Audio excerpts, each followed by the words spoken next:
سورۃ الرحمن مکی سورت ہے. بعض نے اسے مدنی بھی قرار دیا، لیکن حقیقت یہ ہے کہ اس کا انداز اور اس میں پائی جانے والی تعلیمات مکی دور سے زیادہ مناسبت رکھتی ہیں. الرحمن جس سے سورت کی پہلی آیت کا آغاز ہوتا ہے، اس سے سورت کا نام الرحمن رکھا گیا. یہ اسماء حسنہ میں سے ایک نام ہے. بنیادی طور پر اس سورت کے اندر اللہ سبحانہ و تعالی بندوں کو اپنی نعمتوں کا تعارف کراتے ہیں کہ میں نے تمہارے لیے کیا کچھ پیدا کیا، کیا کچھ تمہیں عنایت کیا. جیسا کہ ہم جانتے ہیں کہ مکہ میں لوگ بار بار آپ صلی اللہ علیہ وسلم سے مطالبہ کرتے کہ انہیں معجزات دکھائے جائیں، تو اس کے جواب میں کائنات میں پھیلی ہوئی ہر طرف نظر آنے والی نعمتیں، نشانیاں جو حقیقت میں ایک معجزے سے کم نہیں، وہ دکھائی گئیں تاکہ انسان اپنے رب کو پہچان سکے. اور جب انسان اپنے رب کو پہچانتا ہے تبھی انسان اس پر حقیقی معنوں میں ایمان لاتا ہے، اور جب ایمان مضبوط ہوتا ہے تو ہی حق کے راستے پر استقامت نصیب ہوتی ہے. اس صورت میں 3 رکوع ہیں، 78 آیات ہیں، 351 کلمات ہیں اور 1636 حروف ہیں. الرحمن نہایت مہربان، بہت رحم فرمانے والا. رحمت سے مبالغہ کا صیغہ ہے، رحمان فعلان کے وزن پر. اور اس میں کوئی شک نہیں کہ اللہ سبحانہ و تعالیٰ کی رحمت ہر چیز پر چھائی ہوئی ہے. وَرَحْمَتِي وَسِعَتْ كُلَّ شَيْءٍ، اللہ کی رحمت ہر چیز میں نظر آتی ہے، ہر چیز پہ چھائی ہوئی ہے. اور یہ اس کی رحمت ہے کہ اس نے ہمیں پیدا کیا، طرح طرح کی نعمتوں سے نوازا، اور ان تمام نعمتوں میں سے بہترین نعمت علم القرآن، قرآن ہے جس کی اس نے خود تعلیم دی.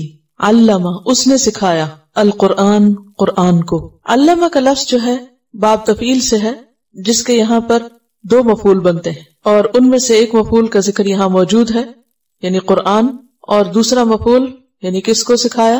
محمد صلی اللہ علیہ وسلم کو. کس کے ذریعے؟ جبریل علیہ السلام کے ذریعے. کس کے لیے؟ ہم سب کے لیے. تو اس سے پتہ چلتا ہے کہ تعلیم قرآن کا کام اس قدر اہم کام ہے کہ جسے اللہ سبحانہ وتعالی نے سب سے پہلے خود انجام دیا. اسی نے کتاب اتاری اور پھر اسی نے تعلیم دی، اسی نے سکھایا. قرآن کی تعلیم اس کے لفظوں کی تعلیم بھی ہے کہ ان الفاظ کو کس طرح پڑھا جائے، اس کے معنی کی تعلیم بھی ہے، اور اس پر عمل کیسے کیا جائے اس بات کی تعلیم بھی ہے. یعنی قرآن کی تعلیم 3 چیزوں پر مشتمل ہے. نمبر 1 الفاظ کی تعلیم کہ الفاظ کا حق کیسے ادا کیا جائے، ان کو پڑھا کیسے جائے. نمبر 2 معانی کی تعلیم کہ الفاظ کا مطلب کیا ہے، معنی کیا ہے، مفہوم کیا ہے، مراد کیا ہے. اور نمبر 3 اس پر عمل کیسے کیا جائے. اور اس کے لیے اللہ سبحانہ وتعالی نے نبی کریم صلی اللہ علیہ وسلم کو ہمارے لیے بھیجا، اور انہوں نے وَيُعَلِّمُهُمُ الْكِتَابَ وَالْحِكْمَةَ، اور پھر اپنے عمل کے ذریعے اس کی تبیین کی، اس کو واضح کر کے بتایا، اس کو سکھایا اور اس پر عمل کر کے دکھایا. تو فرمایا الرحمن علم القرآن، رحمان جس نے قرآن کی تعلیم دی. خلق الانسان اس نے انسان کو پیدا کیا، انسان کی تخلیق کی. علمہ البیان اس کو بیان سکھایا. بیان کیا ہے؟ اگین بعض مفسرین نے کہا کہ بیان سے مراد پھر قرآن ہے، کہ انسان کو پیدا کیا اور پھر اس کو بہت سی چیزیں سکھائیں جن میں سے قرآن. یعنی بیان کا مطلب کیا ہوتا ہے؟ کسی چیز کو واضح کرنا. قرآن مجید کو بار بار کتاب مبین کہا گیا، اور بیناہ للناس. اور پھر یہاں بھی علمہ البیان، یعنی ایک طرح سے تکرار ہے علم القرآن کی. ایک معنی یہ کیا گیا. اور کہاں سے اس بات کی دلیل ملتی ہے کہ بیان سے مراد قرآن بھی ہو سکتا ہے؟ جیسے قرآن پاک میں آتا ہے ھذا بیان للناس، یہ ایک بیان ہے لوگوں کے لیے، یعنی ایک واضح بات ہے. اور ان علینا بیانہ ہمارے ذمہ ہے اس کو بیان کرنا. اور بیان کا لفظ کسی چیز کو کھولنے کے لیے بھی آتا ہے، بولنے کے لیے بھی آتا ہے، یعنی بولنا اور واضح کرنا. تو انسان کو بولنا سکھایا، کیونکہ بولے بغیر تو تعلیم کا کام ہو نہیں سکتا. اگر معلم بول نہ سکے، معلم بات واضح نہ کر سکے تو یہ بات آگے کیسے پہنچے؟ تو جس کو اللہ قرآن بیان کرنے کی نعمت عطا کرے، کیونکہ بولنا تو بہت لوگوں کو آتا ہے، لیکن پھر اس بولنے کو انسان اللہ کی بات بیان کرنے کے لیے استعمال کرے تو یہ بھی اللہ کا ایک بہت بڑا احسان ہے. اور یہ بھی اللہ کی عظیم نعمتوں میں سے ایک نعمت ہے، کیونکہ اس صورت میں نعمتوں کا ذکر ہے. تو علمہ البیان بھی تخلیق کے بعد سب سے بڑی نعمت ایز اے ہیومن بینگ انسان کو ملتی ہے، بولنے کی قوت ہے. اور وہ بولنے کی قوت اگر پھر اللہ کی بات بولنے میں استعمال کی جائے تو اور بڑی نعمت. اور جہاں تک بولنے کی قوت کا تعلق ہے اللہ تعالیٰ قرآن پاک میں فرماتے ہیں الم نجعل لہ عینین ولسانا وشفتین، کیا ہم نے اس کو 2 آنکھیں نہیں دی اور 1 زبان نہیں دی اور 2 ہونٹ نہیں دیے؟ کیونکہ بولنے کے لیے کیا چاہیے ہوتا ہے؟ زبان کے ساتھ ساتھ ہونٹ بھی چاہیے ہوتے ہیں. یہ سورۃ البلد کی آیت ہے. اور پھر بیان صرف زبان سے نہیں ہوتا، بیان قلم سے بھی ہوتا ہے، اور بیان باڈی لینگویج سے بھی ہوتا ہے، اور بیان اشاروں سے بھی ہوتا ہے، سائن لینگویج. یہ بھی اللہ کی ایک نعمت ہے. تو سب سے بہترین بیان زبان سے ہوتا ہے، بول کر ہوتا ہے، اور پھر اس کے بعد قلم سے ہوتا ہے. دونوں کی اپنی اپنی جگہ اہمیت ہے. اللہ سبحانہ وتعالی نے قرآن کی تعلیم کے لیے سب سے پہلے بولنے کا طریقہ ہی پریفر کیا یا اس کو ترجیح دی. اسی لیے جبریل امین نے بول کر سنایا. آپ صلی اللہ علیہ وسلم نے بھی بول کر سکھایا. تو قرآن مجید صرف پڑھنے سے یعنی زبانی بغیر بولے پڑھنے سے پوری طرح سمجھ میں نہیں آتا، اس لیے اس کو سننا ضروری ہوتا ہے. یعنی قرآن اگر آپ صرف آنکھوں سے دیکھ کے پڑھتے رہیں، اب بھی آپ اگر خاموشی سے پڑھیں یا آہستہ سے پڑھیں تو اس طرح سمجھ میں نہیں آتا جیسے بول کر بیان کیا جائے اور پھر کسی کے بولے ہوئے کو سنا جائے. اور مختلف قراءات جب مختلف انداز میں مختلف خوبصورت آوازوں میں سنی جاتی تو ان کا اثر مختلف طرح سے دل پر ہوتا ہے اور ایمان میں اضافے کا ذریعہ بنتا ہے قرآن کا سننا. لیکن قلم کی اہمیت بھی کچھ کم نہیں، کیونکہ قرآن مجید کے ضمن میں اللہ تعالیٰ فرماتے ہیں نون والقلم وما یسطرون ما انت بنعمت ربک بمجنون. قسم ہے قلم کی اور جو وہ لکھ رہے ہیں قلم. اور یہاں کس قلم کی طرف اشارہ ہے؟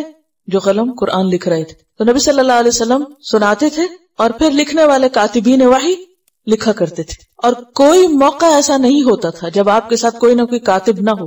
سفر ہجرت میں حضرت ابوبکر صدیق رضی اللہ تعالیٰ عنہ آپ کے ساتھ 11 دن تک، دن کے 24 گھنٹے انہیں آپ کے ساتھ رہنے کا موقع ملا. ان انٹرپٹڈ تعلیم اور صحبت جو کسی اور دوسرے صحابی کے حصے میں نہیں آئی.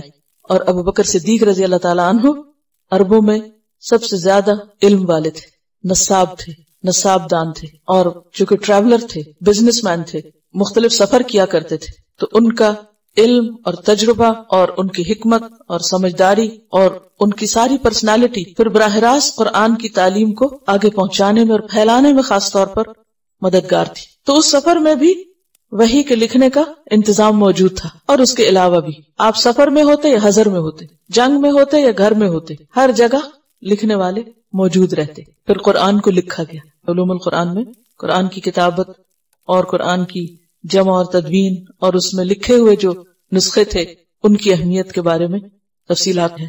تو علمہ البیان، انسان کو بیان کرنے کا یعنی زبان سے اور پھر قلم سے. اور پھر اس کے بعد آپ دیکھیے کہ اس کے معنی اور پھر اس کی تفاسیر اور اس کی تعلیم کے جو سلسلے بعد میں جاری ہوئے، تو دونوں طرح سے یہ کام ہوتا رہا، زبانی بھی اور لکھ کر بھی. کیونکہ لکھ کر علم محفوظ ہو جاتا ہے اور وہ نسلوں تک جاتا ہے. یہ اللہ کی بہت بڑی نعمت ہے جس سے اللہ نے انسان کو نوازا ہے. اور اس نعمت کا شکر کیسے ادا کرنا چاہیے؟ اگر انسان کو بولنا آتا ہے تو بولے اور لکھنا آتا ہے تو لکھے. پھر اس کے بعد کچھ اور نعمتوں کا ذکر ہے جن میں خاص طور پر سورج اور چاند جو دن اور رات کی نشانیاں ہیں، یعنی وقت کا اعلان ہے. الشمس والقمر بحسبان، سورج اور چاند حساب کے ساتھ ہیں. سورج اور چاند کے جہاں اور بے شمار فوائد ہیں، وہاں سب سے بڑا فائدہ کیا ہے جو قرآن مجید میں ایک اور جگہ پر بیان ہوا؟ هو الذی جعل الشمس ضیاء والقمر نورا وقدرہ منازل لتعلموا عدد السنین والحساب. کیا معنی ہے؟ وہ اللہ وہ ذات ہے جس نے سورج کو روشن بنایا اور چاند کو نور یعنی روشن، وقدرہ منازل اور اس کی منزلیں مقرر کی، لتعلموا تاکہ تم جانو، عدد السنین سالوں کی گنتی، والحساب اور حساب کتاب وقت کا حساب. تو گویا علم کے بعد بہترین نعمت انسان کے پاس کیا ہے؟ وقت کی نعمت. ماہ سال، سالوں پہ سال اور ایک ایک دن. تو انسان کے لیے کیا لازم ہے کہ اپنے وقت سے فائدہ اٹھائے. اور پھر یہاں پر کیا فرمایا خاص طور پر؟ بحسبان، ایک حساب میں بندھے ہوئے ہیں. یہ فعلان کے وزن پر ہے، جیسے غفران، قرآن، یہ بھی مبالغے کا صیغہ ہے. یعنی دقیق حساب کے ساتھ سورج اور چاند نکلتے اور غروب ہوتے ہیں. اور یہ ایک دن 2 دن کی بات نہیں، صدیوں سے ایسا ہی ہوتا چلا آ رہا ہے. اور اس حساب کتاب میں کوئی خلل واقع نہیں ہوا، کہیں غلطی نہیں ہوئی. اسی لیے تو یہ نظام قائم ہے. کبھی سورج کے نکلنے میں یا ڈوبنے میں تاخیر نہیں ہوئی، اپنے وقت پہ نکلتے ہیں، اپنے وقت پہ غروب ہوتے ہیں، اور اسی سے پھر انسان اپنے دن کو رات کو آرگنائز کر سکتا ہے، اپنے کام کاج کے اوقات، اپنے آرام کے اور دیگر زندگی کا سلسلہ اسی سے چل رہا ہے۔ الشمس والقمر بحسبان والنجم والشجر یسجدان، والنجم اور تارے، والشجر اور درخت، یسجدان وہ دونوں سجدہ کرتے ہیں، تثنیہ کا صیغہ ہے۔ نجم سے ایک مراد تو تارے ہی، یعنی ستارے جو معروف معنوں میں، اور نجم کا ایک اور معنی بیلیں بھی کیا جاتا ہے۔ نباتات میں وہ پودے جن کا تنا نہیں ہوتا، سٹیم نہیں ہوتا، جو دوسرے پودوں کے سہارے پہ اگتے ہیں یا زمین پہ پھیل جاتے ہیں، کہ یہ بیلیں بھی یا یہ پودے اور تارے یہ سجدہ کرتے ہیں، اور شجر بھی، درخت بھی سجدہ کرتے ہیں۔ ستاروں کا سجدہ کیا ہے حقیقت اللہ ہی جانتا ہے، لیکن یہاں بھی اور قرآن پاک میں ایک اور جگہ بھی ہمیں یہ پتہ چلتا ہے کہ اللہ کی باقی مخلوق بھی اس کی تسبیح کر رہی ہے، سجدہ کر رہی ہے۔ سورۃ الحج آیت 18 میں آتا ہے الم تر ان اللہ یسجد لہ من فی السماوات ومن فی الارض والشمس والقمر والنجوم والجبال والشجر والدواب، تم دیکھتے نہیں ہو کہ اللہ کے لیے سجدہ کر رہے ہیں وہ سب جو آسمانوں میں ہیں اور زمین میں، اور سورج اور چاند اور ستارے اور پہاڑ اور درخت اور جاندار، وکثیر من الناس اور بہت سے لوگ بھی، وکثیر حق علیہ العذاب اور بہت سے ایسے ہیں جن پہ عذاب چسپاں ہو کے رہ گیا، لہذا وہ ہدایت کی طرف نہیں آتے، وہ شیطان کی طرح سجدے کا انکار کیے ہوئے ہیں عمل سے، ہر چیز اللہ کے آگے جھکی ہوئی ہے۔ تو یہاں ایک طرف نعمتوں کا ذکر ہے اور دوسری طرف کس بات کا؟ ان کے اندر پائے جانے والے اسٹرکٹ ڈسپلن کا، بحسبان، اوقات کے پابند ہیں، اور اس کے ساتھ ساتھ اوقات کی پابندی ان کی عبادت میں، ان کے سجدے میں بھی ریگولر ہیں۔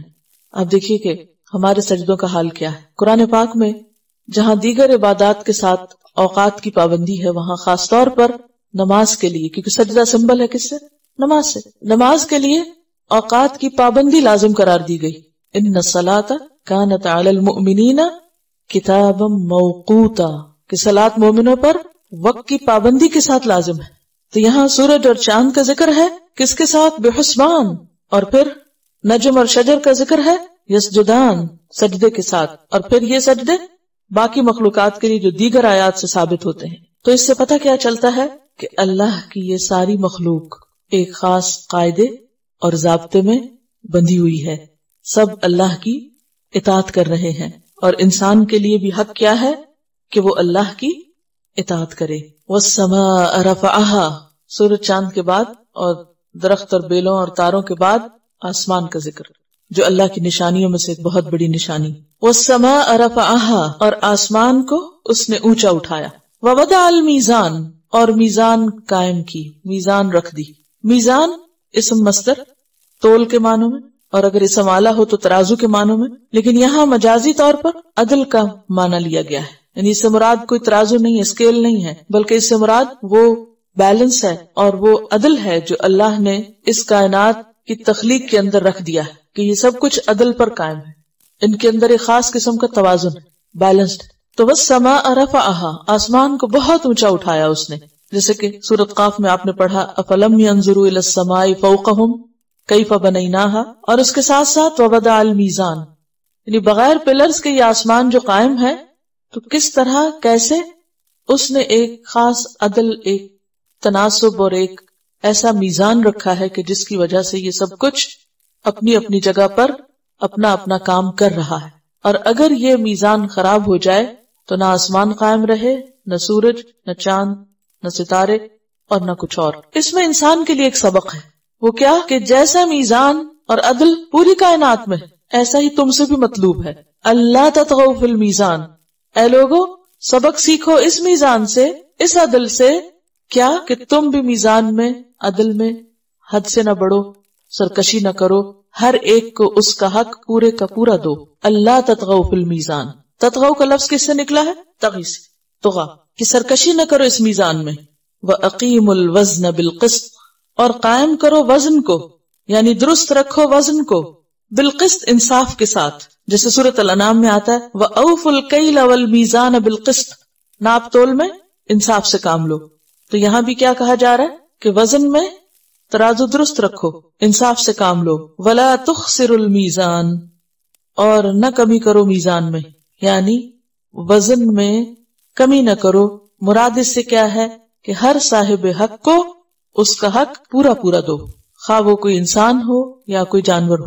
کائنات اللہ تعالیٰ کی ایک بہت بڑی نشانی ہے۔ جو کچھ انسان سے مطلوب ہے اللہ نے وہ کائنات میں رکھ کر ہمیں دکھا دیا ہے ایک نمونہ۔ اللہ کو اگر ہم سے عدل مطلوب ہے، اعتدال مطلوب ہے، تو اسے صرف لفظوں میں نہیں کہا بلکہ عملی طور پر اپنی تخلیق کے اندر رکھ کے بتا دیا، دیکھو یہ سب کچھ قائم ہے عدل کی وجہ سے، اعتدال کی وجہ سے۔ تم سے بھی کیا مطلوب ہے؟ عادلانہ روش۔ حدیث میں آتا ہے کہ عدل کرنے والے قیامت کے دن رحمان کے دائیں ہاتھ میں ہوں گے۔ کس چیز پر بیٹھے ہوں گے؟ نور کے ممبروں پر، اور رحمان کے دونوں ہاتھ دائیں ہیں۔ کون ہے وہ عدل کرنے والے؟ جو اپنے فیصلوں میں عدل کرے، اپنے گھر والوں میں، اور جن چیزوں پر انہیں ذمہ دار بنایا جائے ان سب میں عدل کرے۔ تو عدل اور انصاف اور اعتدال زندگی کی، امن کی، سکون کی بنیاد ہے۔ کائنات قائم نہیں رہ سکتی ظلم پر۔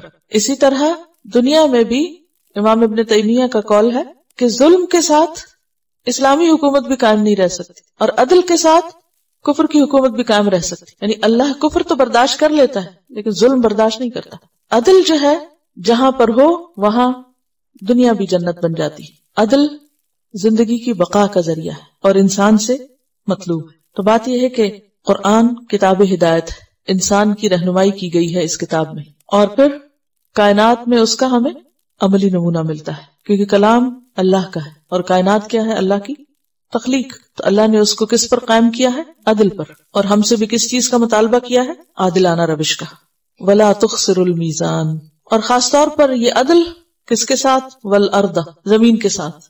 وَالْأَرْضَ وَضَعَهَا لِلْأَنَامِ، اور زمین کو اس نے ساری مخلوق کے لیے رکھا ہے، صرف تمہارے لیے نہیں کہ اپنی منمانیاں کر کے اس اعتدال کو خراب کرو اور زمین کے رہنے کے قابل نہ چھوڑو۔ یہ زمین کس کے لیے ہے؟ وَالْأَرْضَ وَضَعَهَا، وَضَعَ يَدَهُ کا مطلب ہوتا ہے رکھ دینا، اور یہاں مراد ہے بچھانا، جیسے کہ سورۃ الرعد میں آتا ہے وَهُوَ الَّذِي مَدَّ الْأَرْضَ وَجَعَلَ فِيهَا رَوَاسِيَ وَأَنْهَارًا۔ ایک اور جگہ آتا ہے هُوَ الَّذِي جَعَلَ لَكُمُ الْأَرْضَ ذَلُولًا، تو اللہ نے زمین کو انسان کے لیے بچھا دیا ہے۔ سورۃ الذاریات میں آپ نے پڑھا وَالْأَرْضَ فَرَشْنَاهَا فَنِعْمَ الْمَاهِدُونَ، اس زمین کو اللہ نے انسان کے رہنے کے قابل بنایا۔ وَالْأَرْضَ وَضَعَهَا لِلْأَنَامِ، اور انام جاندار کو کہتے ہیں، سب مخلوق جس میں انسان، حیوان، چرند پرند، کیڑے مکوڑے، سب کے سب کا حق ہے۔ انہیں مار کے ختم نہیں کرو، ان پہ زیادتی نہیں کرو، ان کا بھی حق ان کو دو، ان کے ساتھ بھی عدل کرو۔ فِيهَا فَاكِهَةٌ، اس زمین کو اللہ نے بہت رنگا رنگ بنایا، بہت کچھ اس میں پیدا کیا، بے شمار نعمتیں ہیں اس زمین میں، لیکن خاص طور پر کون سی نعمت؟ فاکہۃ، پھل۔ اور فاکہہ کس کو کہتے ہیں؟ ہر وہ چیز جس کے استعمال سے انسان کو خوشی حاصل ہو۔ کھانے کی بے شمار چیزیں ہیں لیکن ان میں سے سب سے پہلے لذیذ چیزوں کا ذکر کیا گیا۔ فیہا فاکہۃ، اس میں پھل ہیں، والنخل، اور کھجور، پھلوں میں خاص طور پر کھجور کا ذکر، جو غذا بھی ہے، دوا بھی ہے، اس میں لذت بھی ہے، انرجی بھی ہے، قوت ہے۔ ذات الاکمام، کتنے اہتمام کے ساتھ اللہ نے کھجوروں کو پیدا کیا، غلاف والی، یعنی اس کے خوشے غلافوں کے اندر ہوتے ہیں، اکمام میں ہوتے ہیں۔ اکمام کمن کی جمع ہے، کما کا مطلب ہوتا ہے چھپانا، کمل بعیر کا مطلب ہوتا ہے اونٹنی کے منہ پہ تھوتنی چڑھانا، غلاف چڑھانا، تو وہ خوشہ جو کلی پہ لپٹا ہوا ہوتا ہے اس کے لیے لفظ استعمال ہوتا ہے۔ والنخل ذات الاکمام، اور کھجور کے درخت جو خوشوں میں لپٹے ہوئے، پھر جب وہ پک جاتے ہیں، تیار ہو جاتے ہیں، تو پھر وہ پھٹ کے باہر نکل آتے ہیں، پھل تیار ہو جاتا ہے تو انسان کے لیے اپنا آپ پیش کر دیتا ہے۔ والحب، اور اناج، حب کا لفظ جو ہے ہا بابا، غلے کے لیے استعمال ہوتا ہے، جیسے گندم، چنا، چاول، ماش، مسور وغیرہ، ان سب کو حب کہتے ہیں۔ والحب ذو العصف، چھلکے والے، بران کے ساتھ۔ عصف کہتے ہیں وہ چھلکا جس میں دانہ پیک کیا ہوا ہوتا ہے، ذو العصف، تاکہ دانہ خراب نہ ہو، اور پھر انسان کی غذا کا ایک حصہ ہے۔ والریحان، اور ریحان پیدا کیا۔ اب یہ جو ریحان ہے یہ کیا چیز ہے؟ ہر خوشبودار پودے کے لیے ریحان کا لفظ استعمال ہوتا ہے، لیکن بعض کے خیال میں نیاز بو ہے یہ، جسے اردو میں نیاز بو کہتے ہیں، خوشبودار پودا، اور رزق کے لیے بھی آتا ہے۔ والحب ذو العصف والریحان فبأي آلاء ربكما تكذبان، فا پس بی ساتھ ای کون سی آلا نعمتوں کی. آلہ یا تو الیون کی جمع ہے جس کا معنی نعمتیں، یا الن کی جمع ہے نعمت، مہربانی، فضل، قدرت، یا الن کی جمع جیسے آنا انن کی جمع ہوتی ہے. ربکما تم دونوں کا رب، انسان اور جن دونوں کی طرف اشارہ ہے. جنات بھی انسان کی طرف اس زمین پہ اللہ کی مخلوق ہے. فبأي آلاء ربکما کون کون سی نعمتوں کو اپنے رب کی. تکذبان تثنیہ کا صیغہ ہے، تم دونوں جھٹلاؤ گے. کس کس کا انکار کرو گے، کس کس کو نہیں مانو گے، کس کے بارے میں کہو گے کہ یہ اللہ نے نہیں بنائی کسی اور نے بنائی، کس کو جھٹلاؤ گے؟ کسی کو بھی نہیں جھٹلا سکتے. تو یہ آیت فبأي آلاء ربکما تکذبان 31 بار آئی ہے اس سورت میں. اور چونکہ نعمتوں کا ذکر ہے تو بار بار پھر نعمتوں کے جھٹلانے کی بات بھی ہے کہ انسان ان نعمتوں کو جھٹلانا نہیں، جس نے دیا ہے اس کو یاد رکھنا اور اس کی شکر گزاری کرنا. اس آیت کو سن کر اس کا جواب بھی دینا چاہیے. ایک روایت میں آتا ہے کہ آپ صلی اللہ علیہ وسلم نے سورۃ الرحمن پڑھی تو فرمایا کہ تم لوگ خاموش کیوں ہو، تم سے بہتر تو جن تھے. جتنی بار میں نے ان کے سامنے یہ پڑھی، کہا جاتا ہے کہ جو نخلا سے واپسی پر آپ نے نماز فجر میں سورت تلاوت کی تھی وہ یہی تھی. تو انہوں نے ہر بار کہا اے ہمارے رب، ہم تیری کسی نعمت کا انکار نہیں کر سکتے، تیرے ہی لیے ہر طرح کی حمد ہے. لا بشیء من نعمت ربنا نکذب فلک الحمد. تو بات یہ ہے کہ ان آیات میں والارض یعنی 10، 11 اور 12 میں خاص طور پر انسان کے لیے پیدا کیے جانے والے بہترین رزق کا ذکر ہے. یعنی انسان کی غذا میں وہ ضروری انگریڈینٹس جو ہونے چاہیے ان کی طرف اشارہ ہے. اور پھر یہ بتایا گیا کہ یہ اسی نے پیدا کیا ہے. جیسے ایک اور جگہ آتا ہے نا امن ھذا الذی یرزقکم ان امسک رزقہ، کون ہے وہ جو تم کو رزق دے گا اگر وہ اپنا رزق روک لے. دنیا میں کتنے ہی علاقے ایسے ہیں جو کبھی سرسبز اور شاداب ہوتے ہیں، پھر بارشیں بند ہو جاتی ہیں، پھر وہ علاقے ویران ہو جاتے ہیں، پھر وہاں قحط پڑ جاتا ہے، لوگ مرنے لگتے ہیں. اور انسان انسانوں کے رازق نہیں بن سکتے، انسان انسانوں کو کچھ نہیں دے سکتے، وہ ان کو موت کے چنگل سے نہیں چھڑا سکتے. تو اس لیے خاص طور پر انسان کو شکر گزار ہونے کے لیے ان نعمتوں کا احساس کرنا چاہیے اور انہیں اللہ ہی کی طرف سے سمجھنا چاہیے اور ان نعمتوں کی قدردانی کرنی چاہیے اور ان نعمتوں کو جیسے چاہا اللہ نے ویسا ہی استعمال بھی کرنا چاہیے. اور ان میں بھی عدل کا، اعتدال کا اور انصاف کا خیال کرنا چاہیے، کیونکہ اس میں انسان کے لیے بھی غذا ہے اور دیگر مخلوقات کے لیے بھی، کیونکہ والارض وضعها للانام. اور آپ دیکھیے کہ حیرت انگیز انصاف ہے نا، بہت سی چیزیں جو انسان کھاتا ہے اسی کا کچھ حصہ جانور بھی کھاتے ہیں. مثلا انسان اس کا اندر کا حصہ کھا لیتا ہے، جانور چھلکے وغیرہ کھا لیتے ہیں. فواکہ میں آپ دیکھیے، پھلوں میں دیکھیے، جس طرح کھجوریں، اور پھر خصوصاً اناج جو ہے اس کے توڑی یا اوپر کا چھلکا یا بھوسا جو ہوتا ہے وہ جانوروں کے کس قدر کام آتا ہے. اور ذوالعصف، عصف سے مراد پودوں کے ڈنٹھل بھی لیے گئے، یعنی وہ جو اگلا حصہ انسان کھا لیتا تو پیچھے کے جو ٹہنیاں اور پتے وغیرہ ہوتے ہیں. اور عصف کو اس لیے بھی عصف کہا گیا کیونکہ وہ ہلکا ہوتا ہے نا تو اڑ بھی جاتا ہے. جو چھلکے، تنکے، توڑی پتے سے ہوتے ہیں وہ پھونک مارنے سے بعض اوقات اڑ جاتے ہیں. تو یہ ساری نعمتیں دراصل اللہ کی پیدا کی ہوئی.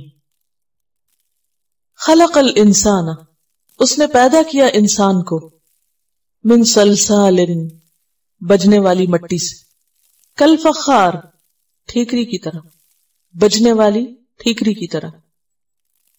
سلسال کا لفظ جو ہے صاد لام لام سے، سلہ کا مطلب ہوتا ہے خشک چیز کا بجنا.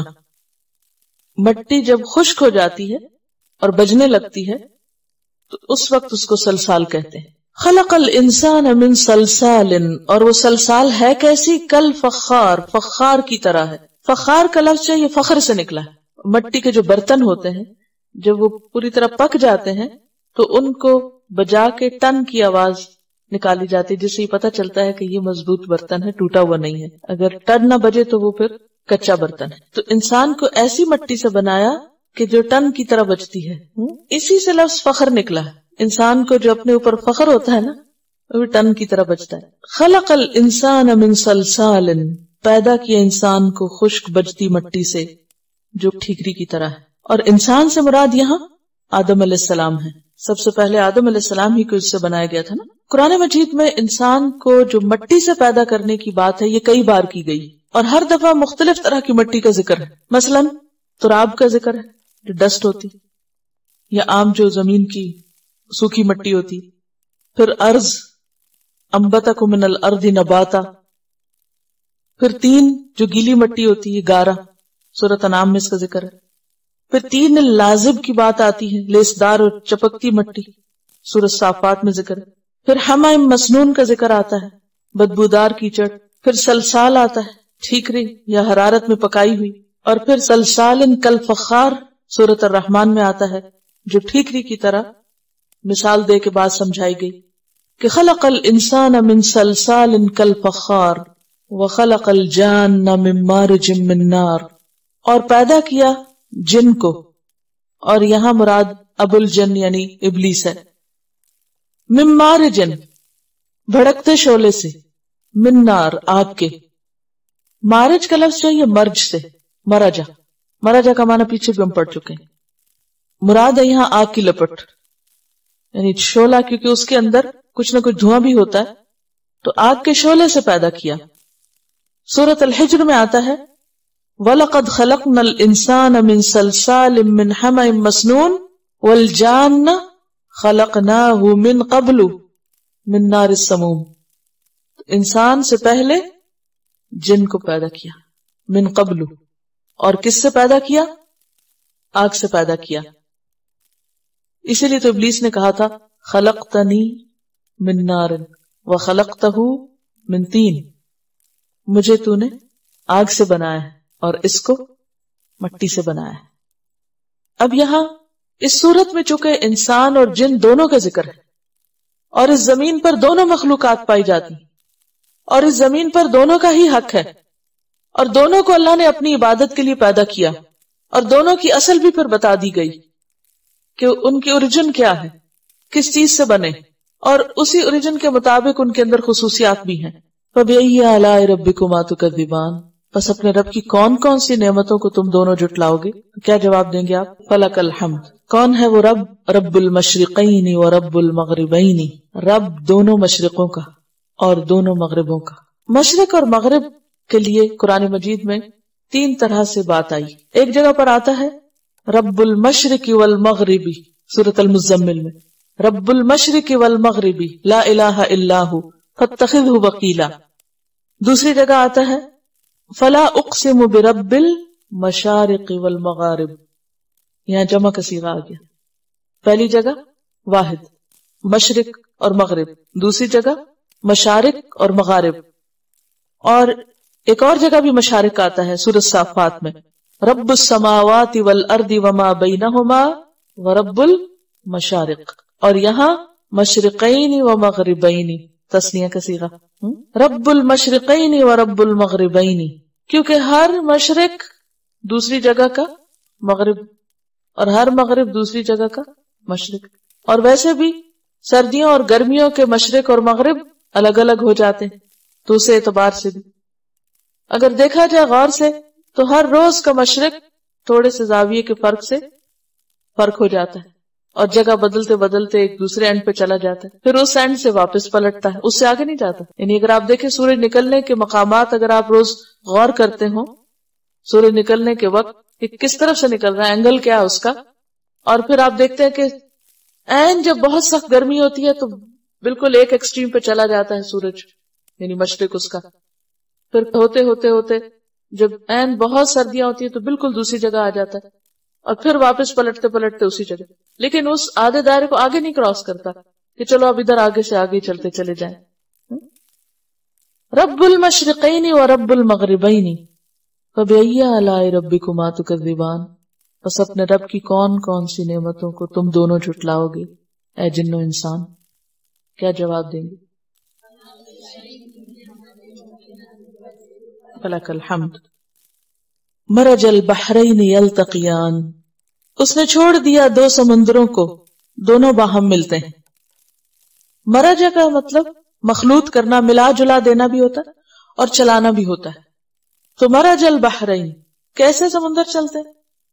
اب دیکھیے کہ برف برستی ہے اور برف جم جاتی ہے، پھر گرمی ہوتی ہے، پھر وہ پگھلتی ہے اور وہ ایک علاقے سے پانی نکلتا نکلتا ندی نالوں کی شکل میں پھر دریا بنتے، پھر آگے جا کے سمندر میں گر جاتا ہے، پھر ایک دوسری جگہ سے آتا ہے.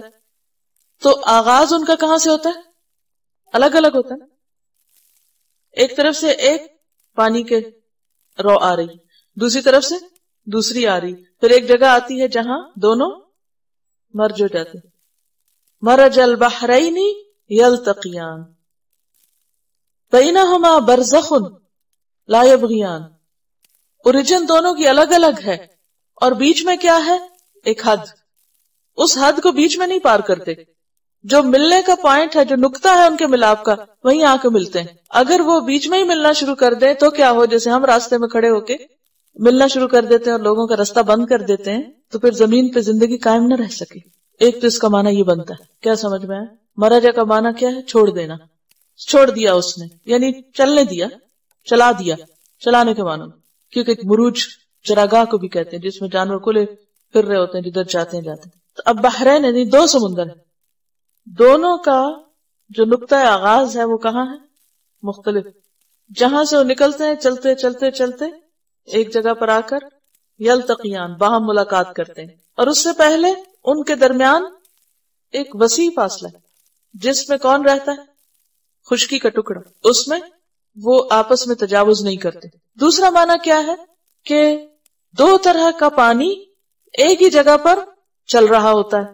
ایک کا رنگ گہرا ہے، ایک ہلکا ہے. بعض اوقات ایک کالا ایک سفید ہے. بعض اوقات اور بھی رنگوں میں امتزاج ہوتا ہے. بعض اوقات میٹھا اور کھاری بھی ہوتا ہے. بعض اوقات گرم اور ٹھنڈا بھی ہوتا ہے. تو وہ ایک ہی سمندر کے اندر دو چیزیں بہ رہی ہوتی ہیں. مرج البحرین یلتقیان، ملتے جاتے ہیں. بینہما برزخ لا یبغیان، ان دونوں کے درمیان ایک پردہ ہوتا ہے، ایک آڑ ہوتی ہے، ایک رکاوٹ ہوتی ہے جس سے وہ بغاوت نہیں کرتے، اپنی حدوں سے آگے نہیں بڑھتے.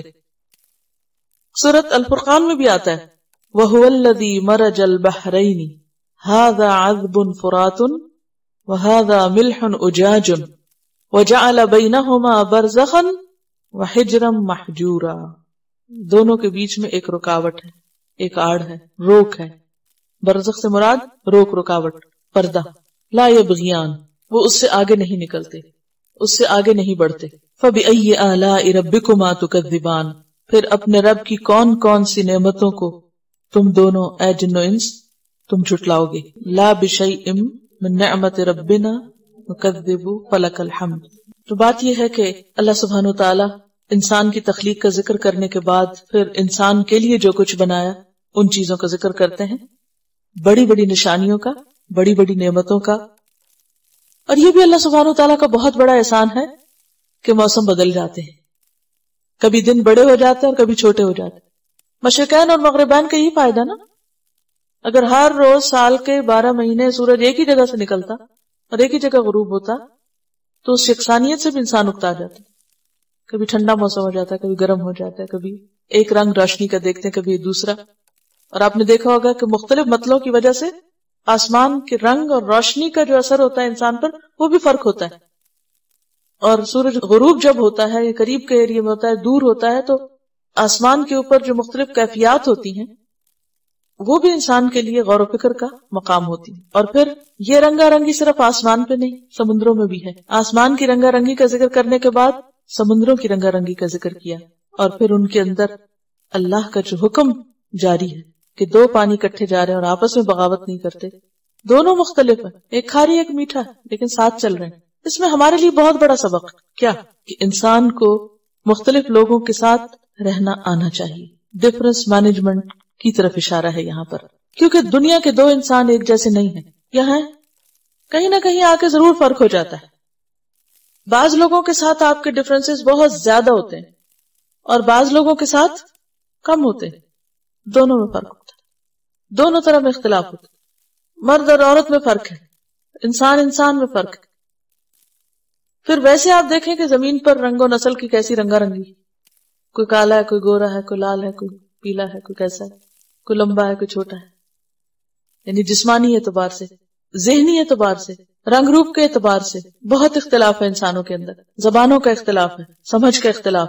لیکن سب کے لیے اللہ نے زمین ایک ہی بنائی، وَالْأَرْضَ وَدَعَاهَا لِلْأَنَامِ، سب یہی رہو. تو اس پر رہتے ہوئے انسان کو عدل سے کام لینا. عدل کیا ہے؟ ہر صاحب حق کو اس کا حق دینا. جیسے جیسے اللہ نے رشتے بنائے ہیں، ماں باپ اور اولاد کا بنایا تو ان کے درمیان حقوق اور فرائض رکھے، شوہر اور بیوی کا بنایا تو ان کے درمیان حقوق اور فرائض رکھے. اسی طرح ہمسائے ہیں یا دیگر انسان ہیں، تو انسان ہونے کے ناطے جن انسانوں کے ساتھ بھی ہمارا تعلق ہے ان کے ساتھ خواہ ہماری موافقت ہو، دوستی ہو یا دشمنی ہو، ان کے ساتھ آسن طریقے سے رہنا ضروری ہے. یخرج منہما اللؤلؤ والمرجان، نکلتے ہیں ان دونوں سے موتی اور مرجان. لؤلؤ لام حمزہ اس کا روٹ ہے. والمرجان، اور مرجان کہتے ہیں چھوٹے موتیوں کو. کورل کے لیے بھی لفظ مرجان آتا ہے، یا مرجان کا ترجمہ کورل بھی کیا جاتا ہے، کورل ریف جو ہوتا ہے.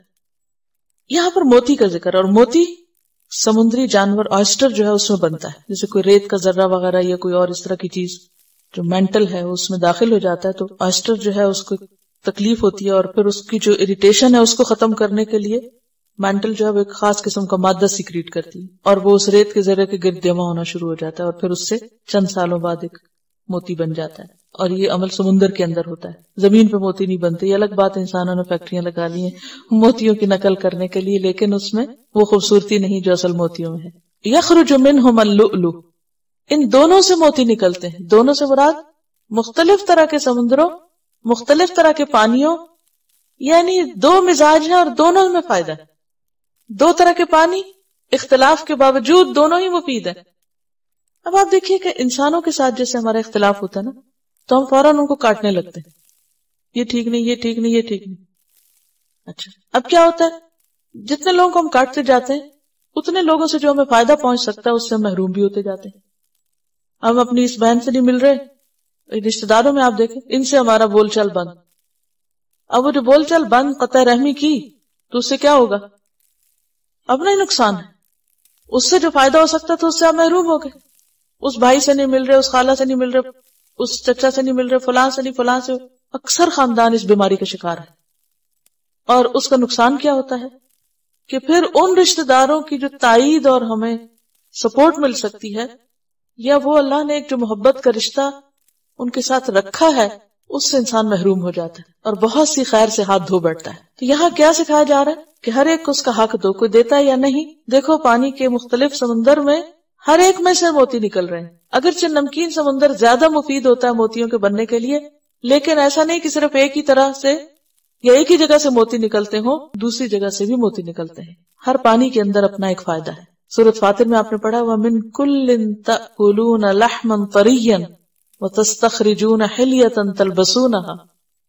وَمِن كُلٍّ، اور ہر ایک میں سے، تَأْكُلُونَ لَحْمًا طَرِيًّا، تم تازہ گوشت حاصل کرتے ہو. ہر جگہ مچھلیاں پائی جاتی ہیں. وَتَسْتَخْرِجُونَ حِلْيَةً، اس میں سے زیورات نکالتے ہو، یعنی یہی موتی اور مرجان.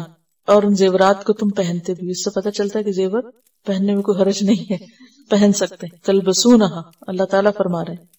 فَبِأَيِّ آلَاءِ رَبِّكُمَا تُكَذِّبَانِ، پس تم اپنے رب کی کن کن نعمتوں کو جھٹلاؤ گے اے جنوں. اب یہ جو مرجان ہے یہ بھی ایک سمندری جانور ہے بیسیکلی، اور جس کا نیچے کا حصہ جو ہے وہ انتہائی سخت ہوتا ہے اور پھر سخت سطح کے ساتھ جڑا ہوا ہوتا ہے، اور منہ اوپر کو ہوتا ہے. اور پھر اس میں یعنی کہ چونا ایک طرح سے کیلشیم کاربونیٹ پایا جاتا ہے موتی اور وہ جو آئسٹر اور اس کے اندر، اور اس سے پھر آگے مزید یہ چیزیں بنتی. وَلَهُ الْجَوَارُ الْمُنْشَآتُ، اور اس کے لیے ہیں کشتیاں جو اوپر اٹھی ہوئی ہیں. یعنی کشتیوں کو اللہ ہی نے بنایا ہے، یا اللہ ہی کے قانون کے تحت وہ چلتی ہیں. اور جوار جو ہے یہ جاریہ کی جمع ہے، اور جاریہ کا لفظ کس سے نکلا؟ جرا سے. جرا یجری، چلنا. اور منشآت کا معنی کیا ہے؟ منشآت کس کی جمع ہے؟ منشأتن کی. اور منشأتن کس سے ہے؟ نشأ سے. اور نشأ کا کیا مطلب ہوتا ہے؟ اٹھنا. اور انشاء کا مطلب اٹھانا ہوتا ہے. انشأکم من الارض. تو منشآت اوپر اٹھی ہوئی ہیں. فی البحر، سمندر میں. بادبانی کشتیوں کی طرف اشارہ ہے. کیسے لگتی ہیں وہ؟ کل اعلام، پہاڑوں کی طرح. اعلام جو ہے علم کی جمع ہے. علم کہتے ہیں نشانی کو. جھنڈے کے لیے بھی لفظ آتا ہے، پہاڑ کے لیے بھی آتا ہے. تو ضروری نہیں کہ پہاڑ ہی لگے، یعنی اعلام سے مراد جیسے وہ جھنڈے تنے میں ہوتے ہیں یا کوئی نشان ہوتے ہیں، تو بحری بیڑے کو اگر آپ ذہن میں لائیں یا اس کی پکچر ہی ذہن میں لائیں تو دور سے کیسے دکھائی دیتا ہے؟ جیسے کوئی ماؤنٹین رینج ہو.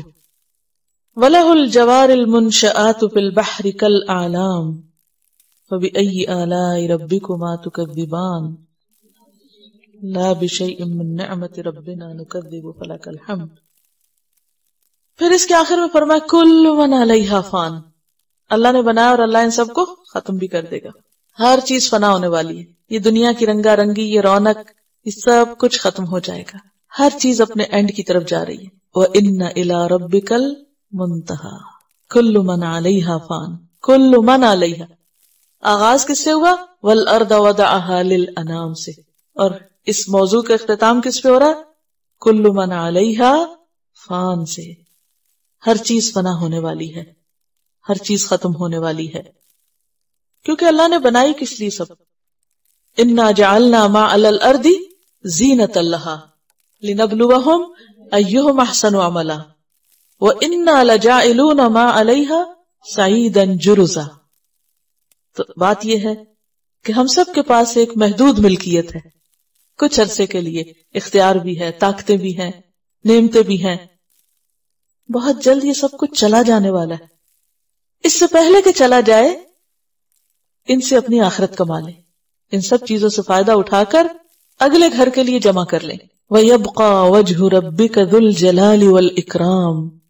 اور باقی رہے گا تیرے رب کا چہرہ جو ذو الجلال والإکرام ہے. جلال کہتے ہیں عظمت کو، عظمت، بزرگی، بلند مرتبہ ہونا، یعنی عظمت قدر کی انتہا. کوئی اور نہیں ایسا جو یہ نعمتیں لا سکے، وہی لانے والا ہے اور وہی لے جانے والا. اسی لیے اللہ سبحانہ وتعالیٰ کے نام کے ساتھ کیا آتا ہے؟ اللہ جل جلالہ.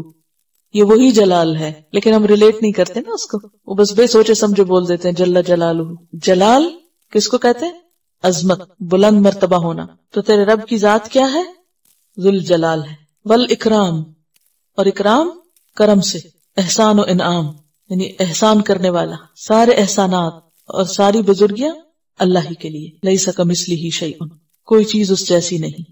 اور یہ اللہ سبحانہ وتعالیٰ کی جو دو صفات ہیں، ذو الجلال والاکرام، یہ بہت ہی عمدہ صفات ہیں. ان کے ساتھ دعا بھی کرتے ہیں نا ہم، یا ذو الجلال والاکرام. فبأي آلاء ربکما تکذبان.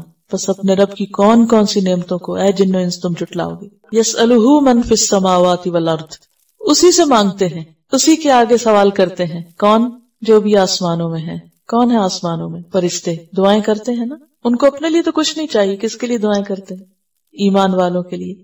وَيَسْتَغْفِرُونَ لِلَّذِينَ آمَنُوا. اور فرشتوں کے علاوہ والارض، زمین پر جو بھی ہے. آپ یاد ہوگا کہ سلیمان علیہ السلام جب اپنا لشکر لے کے جا رہے تھے تو چیونٹی بولی تھی، اور ایک اور موقع پر چیونٹی ہاتھ اٹھا کے بارش مانگ رہی تھی. تو یہ ہے کہ صرف انسان نہیں دعائیں مانگتا، باقی مخلوق بھی دعائیں کرتی. دعائیں بھی کرتے اور بد دعائیں بھی کرتی. جس مخلوق کے ساتھ ظلم ہوتا ہے، یعنی جانوروں کے ساتھ اگر انسان زیادتی کرتا ہے تو وہ بھی اللہ کے آگے فریاد کرتے ہیں، اور اسی طرح انسان بھی اللہ ہی سے مانگتے ہیں.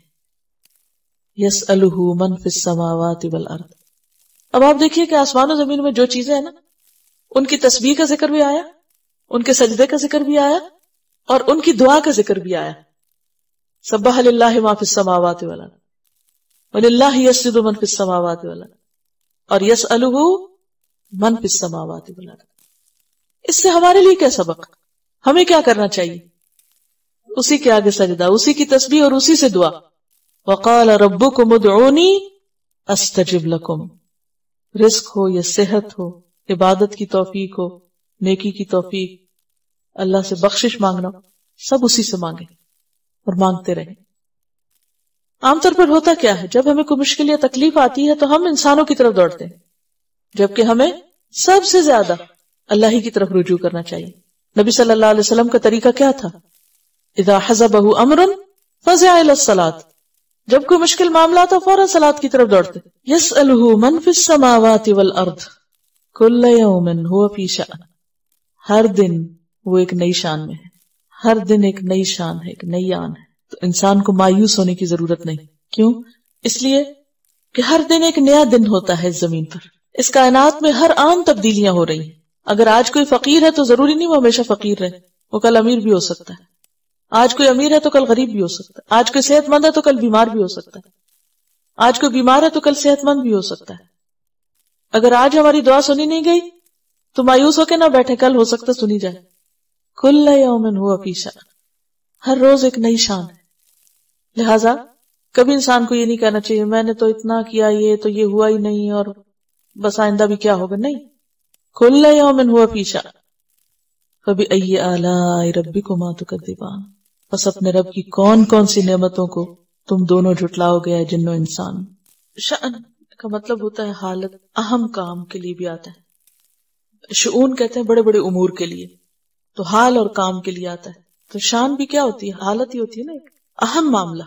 ہر روز وہ ایک نئے اہم معاملے میں ہوتا ہے، یعنی ہر روز حالات بدلتے رہتے ہیں، ہر روز ایک نئی شان. ہر چیز کا ایک اختتام ہے، انجام ہے، ہر چیز ختم ہو جانے والی، لیکن اللہ کی ذات ہمیشہ باقی. لہذا انسانوں پہ بھروسہ نہ کرو، اللہ پہ بھروسہ کرو. انسانوں سے توقع نہ رکھو، اللہ سے رکھو. انسانوں کو رازق نہ سمجھو، اللہ کو رازق سمجھو. کیونکہ انسان تو آنی جانی چیز ہے، جو مال ہے ہمارے پاس وہ بھی آنی جانی چیز ہے، باقی بھی جو نعمتیں وہ سب آنی جانی چیز ہے. تو بھروسہ اس پہ کرو جو ہمیشہ کے لیے. انسان کی کمزوری کیا ہے کہ جب وہ نعمتوں کو پاتا ہے، دیکھتا ہے، تو ان کے ساتھ اس کی ایسی اٹیچمنٹ ہو جاتی ہے کہ وہ اللہ کو بھول جاتا ہے. اور پھر کیا ہوتا ہے، کچھ عرصے بعد وہ نعمت چھن جاتی ہے. انسانوں کے پاس جو کچھ ہے سب کچھ ختم ہو جاتا ہے نا. ماں باپ چلے جاتے ہیں، بہن بھائی جدا ہو جاتے ہیں، مال و دولت چلا جاتا ہے، انسانوں کی محبتیں ختم ہو جاتی ہیں، بہت ساری چیزوں میں تبدیلی ہوتی رہتی ہے. لیکن اللہ کی ذات اس تبدیلی سے باہر. لہذا سب سے بڑھ کر اللہ ہی سے محبت ہونی چاہیے، اور سب سے بڑھ کر اسی کے ساتھ انسان کا تعلق، کیونکہ ہر چیز کو چھوڑ جائیں گے مگر وہ یہاں بھی ہے، وہ وہاں بھی ہے. تو جو اس چیز میں کامیاب ہو گیا کہ اس کے ساتھ اپنا تعلق مضبوط کر لے، وہی دراصل کامیاب ہے. یعنی نعمتوں کو پا کر نعمتیں دینے والے کو نہ بھولے. ہم انسان کمزور ہیں نا، جو سامنے نظر آتی ہیں چیزیں ظاہر میں، ہم انہی میں گر جاتے، انہی میں ڈوب جاتے، انہی میں ہی بہ جاتے. کوئی چیز ایسی نہیں کہ جو چینج سے ابھر رہا. ہر چیز میں تبدیلی ہوتی چلی جاتی ہے، ہر چیز، ہر رت بدل جاتی ہے، ہر چیز بدل جاتی ہے، ہر سین بدل جاتا ہے. انسان کا اپنا دل بدلتا رہتا ہے. سنفرغ لکم ایھا الثقلان، سنفرغ ان قریب ہم فارغ ہوں گے، لکم تمہارے لیے. نفرغ کا لفظ جو ہے فرغ سے ہے. فارغ ہونا کہتے ہیں خالی ہونے کو. وَأَصْبَحَ فُؤَادُ أُمِّ مُوسَى فارغا، موسیٰ کا دل فارغ ہو گیا، یعنی خالی ہو گیا، خوف اور گھبراہٹ کے مارے. کوئی بات انہیں سمجھ نہیں آ رہی تھی. تو دل کا خالی ہونا یا کسی چیز کا خالی ہونا یا کسی انسان کا خالی ہونا، تو اس کا یہ مطلب نہیں کہ اللہ سبحانہ وتعالی ابھی اس لیے حساب کتاب نہیں لے رہے کہ وہ مصروف ہیں اور فارغ نہیں ہیں. جب فارغ ہوں گے تو پھر حساب ہوگا، یہ نہیں ہے اس کا معنی. اس سے مراد یہ ہے کہ جب یہ وقت آئے گا تو اللہ سبحانہ وتعالی اس کام پر پوری توجہ کریں گے، یعنی پھر پوری طرح حساب ہوگا. حساب کی شدت پر بات ہو رہی ہے. ایھا الثقلان، اے دو بوجھو. ثقلان تسنیہ ہے ثقل سے، اور ثقل کہتے ہیں مسافر کا سامان بوجھ. بوجھ تو بوجھ ہی ہوتا ہے، لیکن مسافر کا سامان زیادہ بڑا بوجھ ہوتا ہے. زمین کے دو بوجھ جن اور انسان، اور یہی مکلف. تو اے زمین کے دو بوجھو، ہم تمہارا حساب لینے کے لیے جلد ہی فارغ ہوا چاہتے ہیں، یعنی جلد تمہاری طرف اب توجہ کریں گے. اور یہاں سنفرغ نون جمع کا ہے، ہم فارغ ہوں گے. تو ہم کیوں آیا ہے؟ تعظیم کے لیے. فبأي آلاء ربكما تكذبان، بس اپنے رب کی کون کون سی نعمتوں کو تم دونوں جھٹلاؤ گے اے جن و انسان. یا معشر الجن والانس، اے گروہ جن و انس. معشر عشرہ سے ہے، اور عشرہ کس کو کہتے ہیں؟ 10 کو. اور جہاں 10 لوگ ہوں گے وہاں کیا ہوگا؟ گروپ ہوگا. اور اسی سے معاشرت اور معاشرہ بنا ہے جس میں لوگ مل جل کے رہتے ہیں. یہاں مراد ہے گروہ.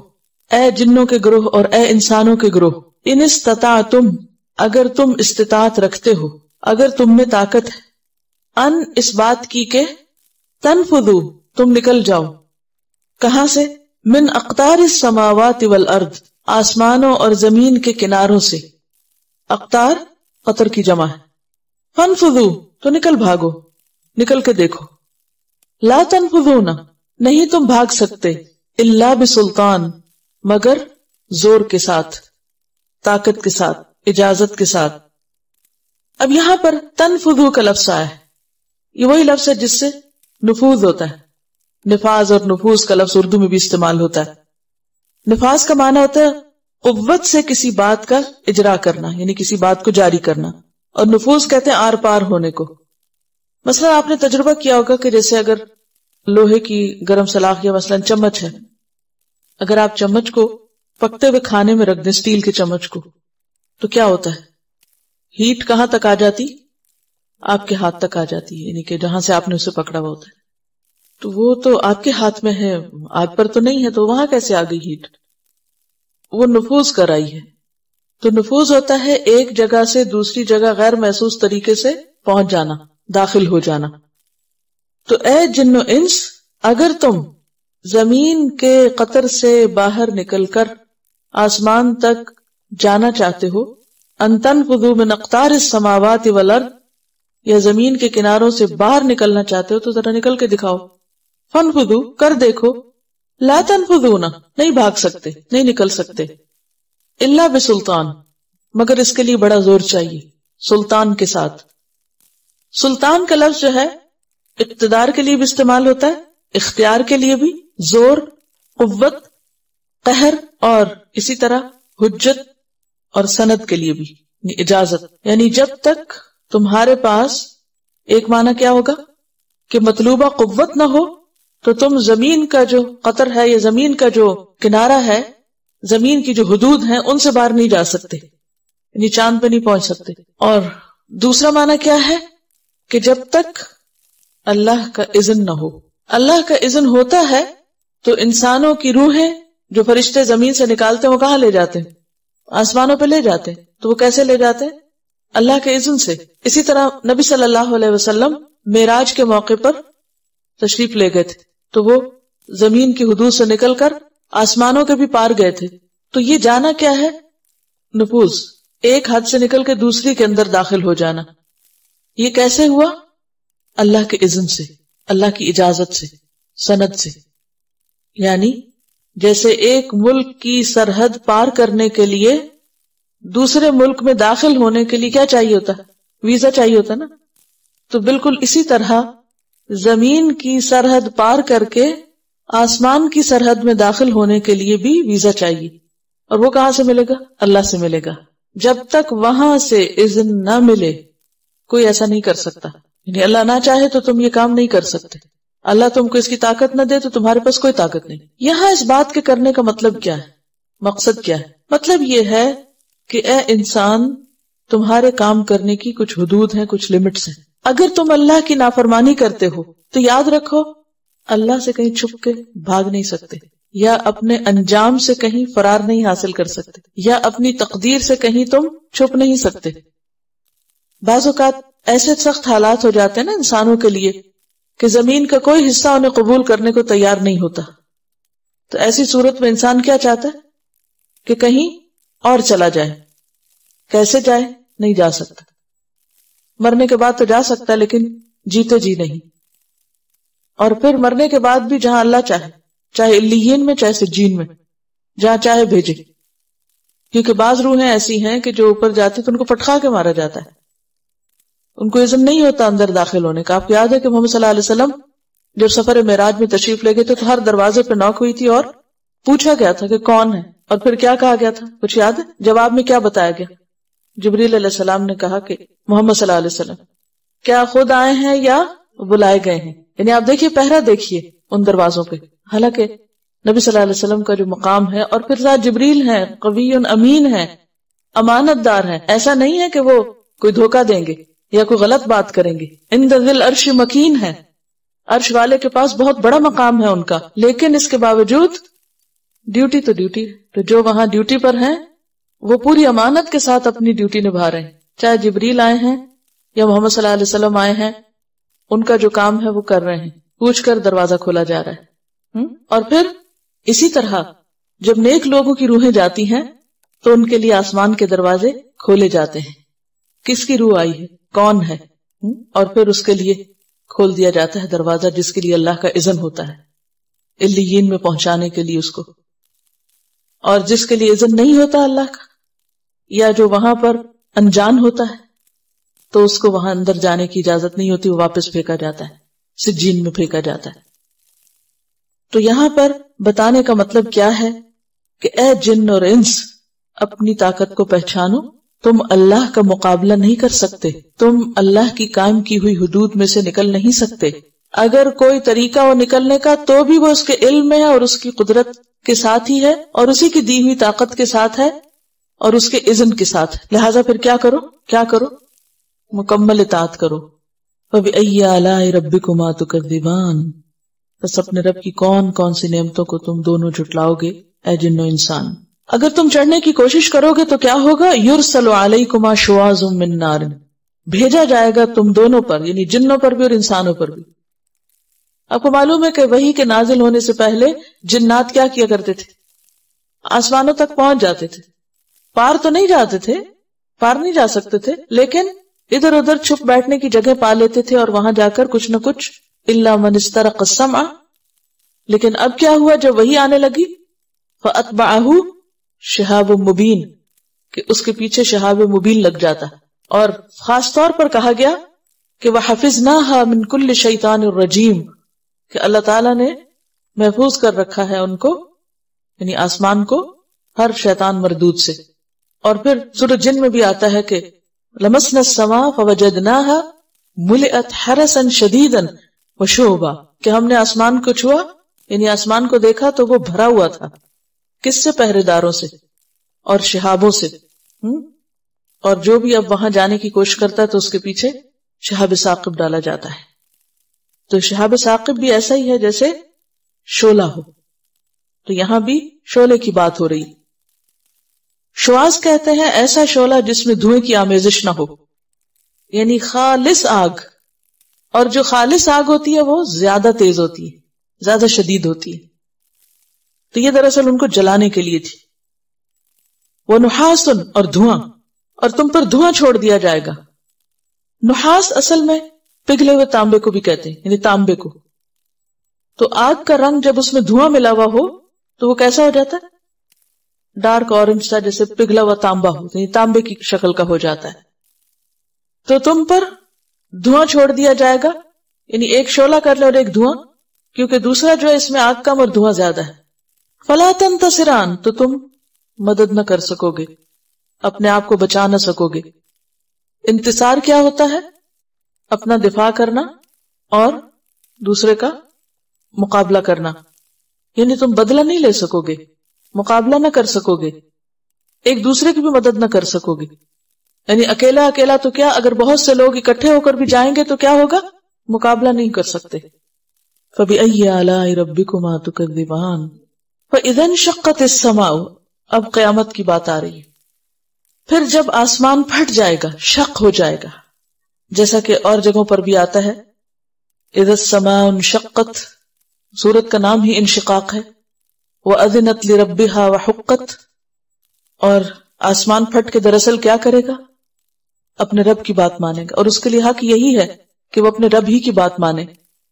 ایک اور جگہ پر آتا ہے وَإِذَا السَّمَاءُ انفطرت. تو فَإِذَا انشَقَّتِ السَّمَاءُ، جب آسمان پھٹ جائے گا، اور یہ کب ہوگا؟ جب قیامت آئے گی. فَكَانَتْ، تو ہو جائے گا، کیسا؟ وردتن، گلاب کے پھول کی طرح، کدہان، سرخ چمڑے کی طرح.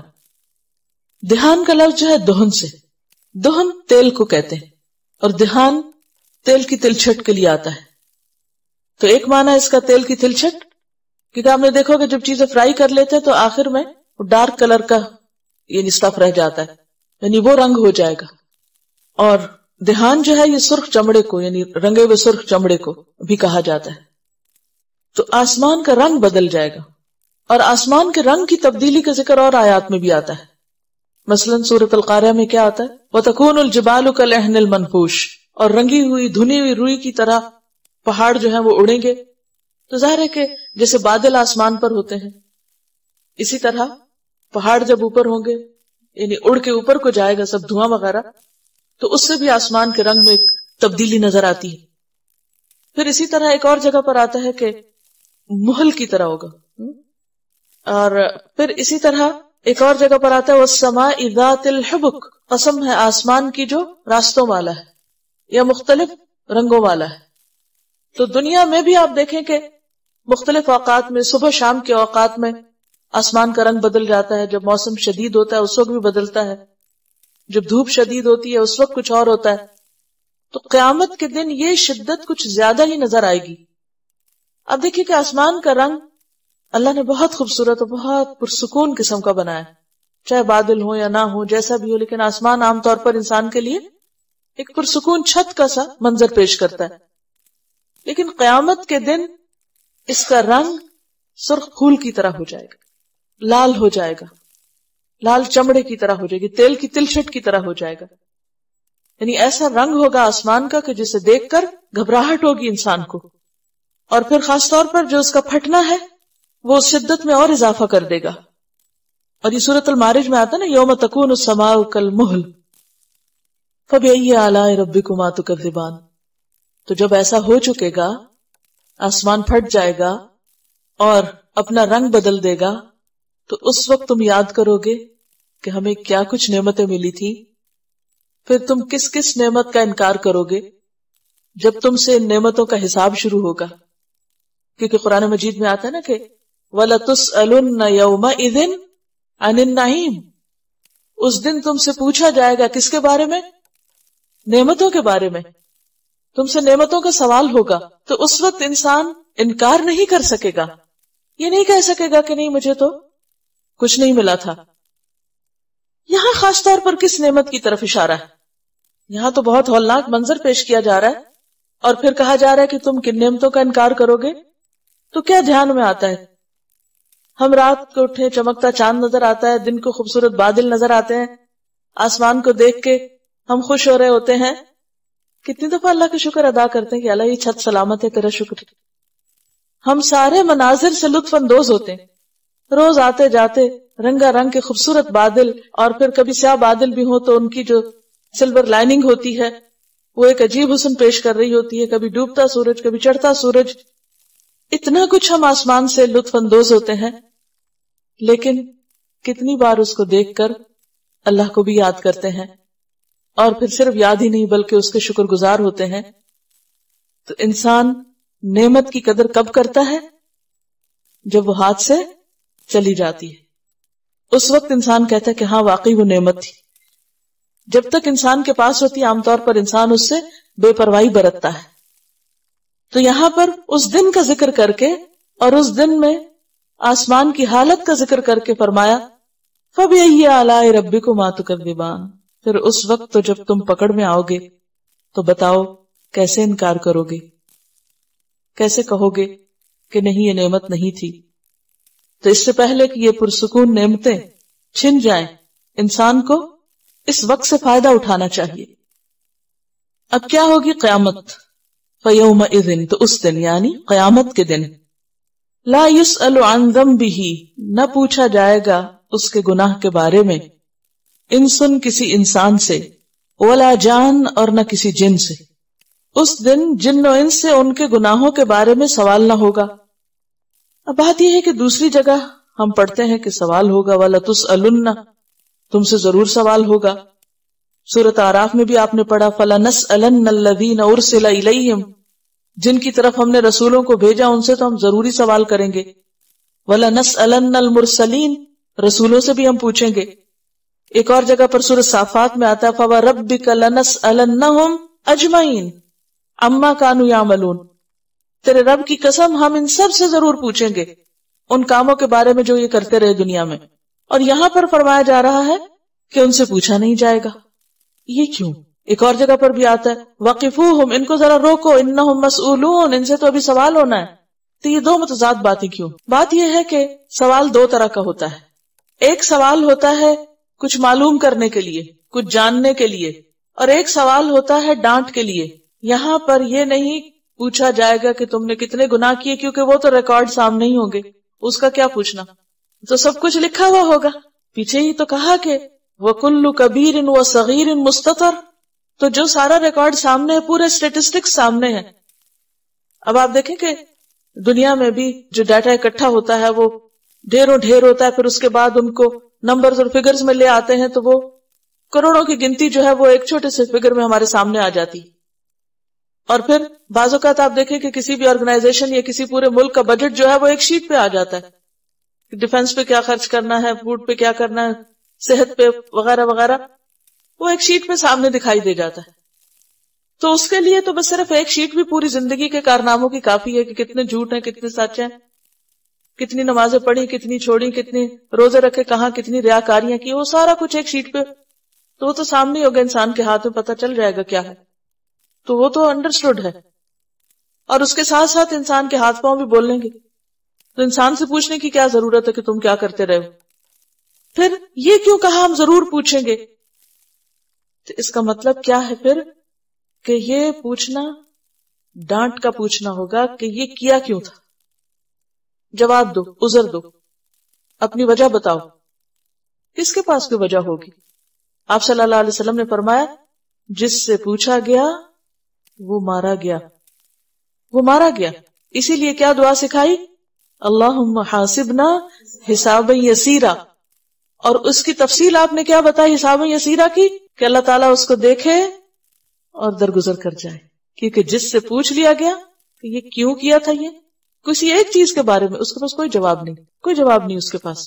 تو یہاں پر یہ جو کہا جا رہا ہے انتہائی قدرت اور جلال کا انداز ہے کہ اللہ کو کسی گناہگار سے بات کرنے کی ضرورت نہیں، اور نہ ہی کہ اس سے پوچھنے کی اور اگلوانے کی اچھا ذرا یہ گن کے بتاؤ کہ تم نے کیا کیا کام نہیں کیے تھے، یہ گن کے بتاؤ کہ کن کن کاموں میں دھوکہ دیا تھا اللہ کو اور بندوں کو. اس طرح نہیں پوچھا جائے گا.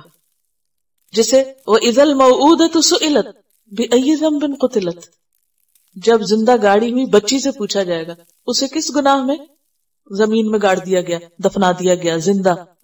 اس کے باپ سے نہیں پوچھا جائے گا، اس مجرم سے نہیں پوچھا جائے گا، کیونکہ وہ تو انڈرسٹوڈ ہے، وہ تو جرم کے ساتھ ہے. اللہ تعالیٰ ان مجرموں سے اتنے ناراض ہوں گے کہ ان سے کلام نہ کرنا چاہیں گے. تو مراد یہ ہے کہ اللہ تعالیٰ کی ناراضگی کے مختلف انداز ہوں گے، لیکن حساب کتاب کا اپنا ایک سسٹم ہوگا اور وہ سب کچھ انسان کو بتایا جائے گا. فَمَن يَعْمَلْ مِثْقَالَ ذَرَّةٍ خَيْرًا يَرَهُ، وہ جو شیٹ ہے نا اس پہ انسان کو سب دکھ جائے گا. وَمَن يَعْمَلْ مِثْقَالَ ذَرَّةٍ شَرًّا يَرَهُ، کیونکہ اعمال ناموں کو کیا کہا گیا؟ وَإِذَا الصُّحُفُ نُشِرَتْ، صحیفے. اور صحیفہ کیا ہوتا ہے؟ صحیفہ کس کو کہتے ہیں؟ کتابچے کو، یعنی چھوٹی چیز کو. کتاب بڑی ہوتی ہے اور صحیفہ کیا ہوتا ہے؟ جیسے بروشور ہوتا ہے یا پیمفلٹ ہوتا ہے، یعنی وہ جو ایک پورا خلاصہ ہے. وہ نشرت پھیلا دیے جائیں گے، ہر ایک کے ہاتھ میں ہوں گے، تو وہ سامنے تو آئے گا. لیکن اللہ سبحانہ وتعالی جس سے پوچھیں گے پھر اس کے پاس جواب کوئی نہیں ہوگا. یہ ایسے ہی ہے کہ جیسے اگر کسی بچے سے ماں باپ پوچھ بیٹھیں سختی کے ساتھ کہ یہ کام کیوں کیا تھا، یا کسی کا کوئی پول کھل جائے یا کوئی راز کھل جائے، اس کا حال کیا ہوتا ہے؟ کانپنے لگ جاتا ہے، اور جیسے کوئی بے ہوشی ہو جائے تو اللہ کے سامنے کوئی دم نہ مار سکے گا، اور کوئی اکڑ نہ سکے گا، اور کوئی جھوٹ نہیں بول سکے گا، اور کوئی بہانہ نہیں لا سکے گا. تو اس لیے یہ ایک مختلف انداز سے اس دن کے حساب کی شدت کو بتایا جا رہا ہے. فَيَوْمَئِذٍ لَا يُسْأَلُ عَنْ ذَنْبِهِ إِنسٌ وَلَا جَانٌ فَبِأَيِّ آلَاءِ رَبِّكُمَا تُكَذِّبَانِ. اور آپ کو معلوم ہے کہ اس وقت انسان کے سامنے صرف اس کی نیکیاں بدیاں نہیں ہوں گی، یہ بھی حدیث میں آتا ہے کہ جو نعمتیں انسان نے استعمال کی وہ بھی ہوں گی، یعنی اس کے اعمال نامے میں ان نعمتوں کا بھی اندراج ہوگا، وہ بھی لکھی بھی ہوگی کہ کیا کیا نعمتیں استعمال کر کے. اب ایک نعمت کو اللہ سبحانہ وتعالیٰ کہیں گے کہ تو اس کی نیکیوں میں سے اپنا حق وصول کر لے، وہ ساری نیکیاں اٹھا لے. یعنی کوئی ایک نعمت جو ہم استعمال کرتے ہیں نا فری میں، سورج کی روشنی ہے، ہوا ہے، آکسیجن ہے. آپ کو معلوم ہے کہ جب کوئی بندہ بیمار ہوتا ہے، کومے میں چلا جاتا ہے، خود سانس نہیں لے سکتا، تو جب اس کو وینٹیلیٹر پہ ڈالا جاتا ہے تو اس کا بل کتنا آتا ہے؟ ایک دن کا بل کتنا آتا ہے. تو اللہ تعالیٰ ہمیں جو مفت میں یہ سب کچھ دے رہا ہے، اور پھر یہ جو طاقت بھی ساتھ کہ ہم یہ سب کچھ لے رہے ہیں اور استعمال کر رہے ہیں، تو ان سب چیزوں کے بارے میں انسان کو اچھی طرح معلوم ہونا چاہیے کہ یہ سب ایسے ہی بیکار اور بے مقصد نہیں دی گئی. یہ جس نے دیا ہے نا سب کچھ، وہ کل پوچھے گا بھی کہ نعمتوں کا استعمال کہاں کیا. تو اس وقت کس بات کو جھٹلاؤ گے، کس بات کو جھٹلاؤ، کس بات کا انکار کرو گے کہ نہیں ہم نے تو یہ استعمال نہیں کیا. فَبِأَيِّ آلَاءِ رَبِّكُمَا تُكَذِّبَانِ يُعْرَفُ الْمُجْرِمُونَ بِسِيمَاهُمْ. اور پوچھنے کی ضرورت اس لیے بھی نہیں کہ مجرم تو اپنے چہروں سے ہی پہچان لیے جائیں گے، اپنی علامات سے ہی پہچان لیے جائیں گے. یعنی مجرموں کے چہروں پر ہی ان کا جرم نمایاں ہوگا. چہرے خود بخود سیلف ایکسپلینیٹری ہوں گے کہ یہ چور ہے، یہ ڈاکو ہے، یہ زناکار ہے، یہ فلاں ہے، یہ فلاں. دنیا میں آپ نے دیکھا ہوگا کہ جو لوگ جرم کرتے ہیں، غلط کام کرتے ہیں، ان کے چہروں کے جو رنگ ہے یا جو ان کا ایک امپریشن ہوتا ہے وہ بالکل مختلف ہوتا ہے